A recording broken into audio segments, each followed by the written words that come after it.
we look at what both of these teams produced coming off just historic national semifinal games, and the Stetson Bennett, Mx Duggan, their storylines are interesting. And you alluded to Mx Duggan and how that's just remarkable. Some of the health issues he's come back from. He wasn't even the starting quarterback to start this season.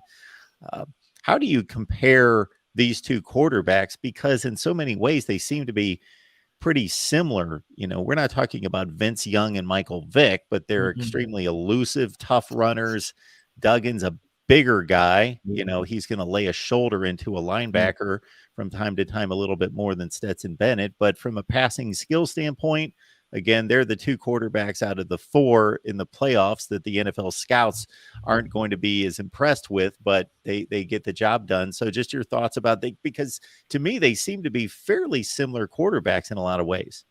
They are. I mean, I think, Max may be maybe a better runner, just if you were going to look at the stats. I mean, Stetson, probably doesn't run as much as he probably could or should do, but both of these guys, just like you mentioned, as well, kind of a similar background from the standpoint they've had to prove people wrong. It seemed like in their entire career, and Max not even being the starter when the season began, just like Stetson was, last year. So you can take those things together, but otherwise, they obviously know the offenses, inside and out. They're no longer considered your game manager. They are considered playmakers.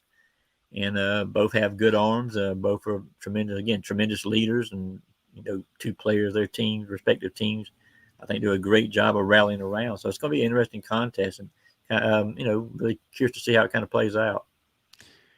There was thought out there that Michigan took a TCU for granted, which I don't typically buy into that. Yeah. I think that TCU is just that good. Although there were some Michigan comments. What's that, Anthony? I think that's an excuse right there when people throw that over. If suggest they overlook somebody or whatnot, that's just an excuse. Absolutely. That's not giving TCU the credit they deserve because they went out and won that game. There were some Michigan comments made throughout the week, and I didn't even look into this. This was stuff that was brought up to me that seemed to be a bit dismissive of TCU and the conference they play in. Yeah. I can't imagine Kirby's bunch is going to fall into that trap. No, just because of the way Georgia practices, that's not going to happen. I mean, you hear, players will tell you that their practices are harder than games. And they do that so they won't overlook anybody. I mean, they you hear the comments you'll hear leading up to this game will be a lot of ways the very same as when Georgia played the likes of Samford and Kent State. I mean, they don't look at games like that. They don't look at somebody across the field and say, oh, that team's going to be easier to beat. This team doesn't have this, doesn't have that. That's not how they look at it. They don't deal with it that way. They worry. They focus on themselves, what they've got to do to win. And really the opponent, doesn't matter. It doesn't matter if it's Samford, Tennessee, Ohio State, or TCU. They're going to approach every single game the exact same way.